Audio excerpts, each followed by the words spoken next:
BYD? BYD E-Max.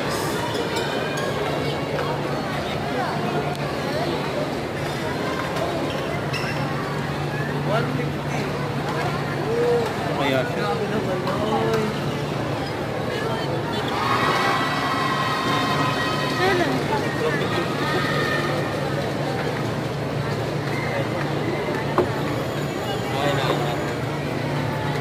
Hindi siya power liquid.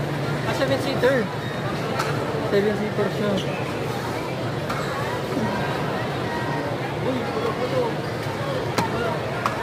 Oo nga, 7-seater Pero na. mas masikip yung pagka 7-seater niya. Dahil tsura pa lang. Diesel. Tingnan natin sa interior. Hindi siya naka-power liquid. Usually sa mga EV, walang reserve tire eh. Wala ka. Yun yung problem kapag ang mga EV. Kadamihan sa mga lumalabas sa EV ngayon, walang reserve tire.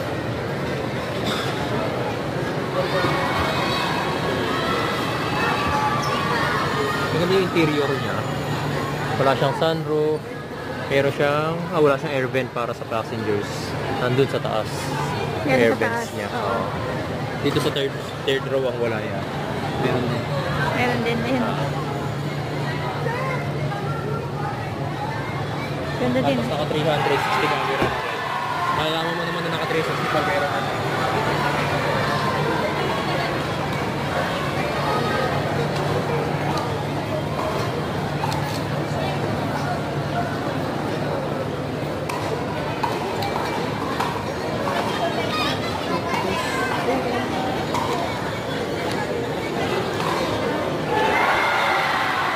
Full range niya pagka naka-EV siya, 530 kilometers. Ang layo na rin, ha? Front wheel drive.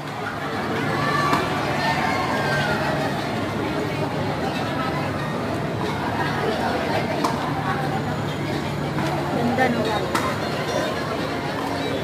Yan ay bago labas.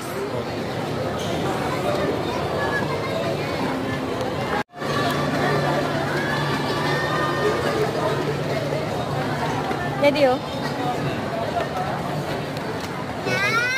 Laki ng infotainment. Ano na ito yun? Ganda rin. Tapos yung kanyang shifter.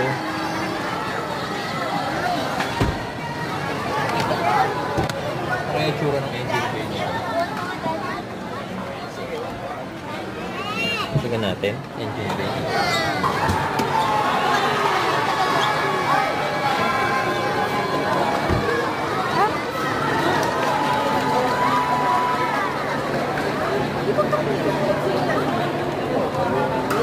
Size 70. Pwede. Hindi na kaya.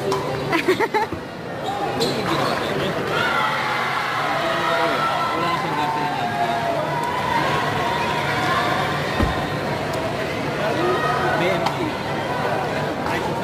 Sadyo, maipit ka, anak. Hindi maipit, mamaya bumagsak to, oh. Maipit ka. Masaraduhan ni daddy, hindi mo maano. Ay. Dalawang bagay siya. Ito 400. Ito sir, 420 kilometers yung range niya.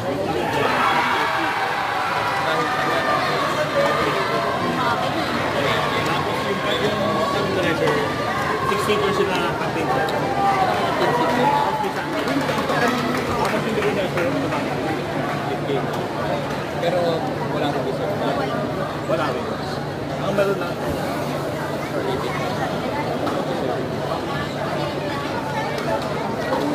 Ito pala yung standard variant nila.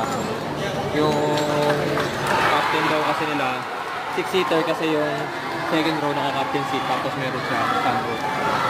Tsaka, Mas lift mataas gate. yung range niya. Kasi yung range niya, capacity ng battery niya ay 7.1 kilowatts. Itong standard kasi 55.4 kilowatts lang. So, 420 kilometers lang yung range nito. Kumpara doon sa top of the line na 530. Hindi pala ito yung top of the line.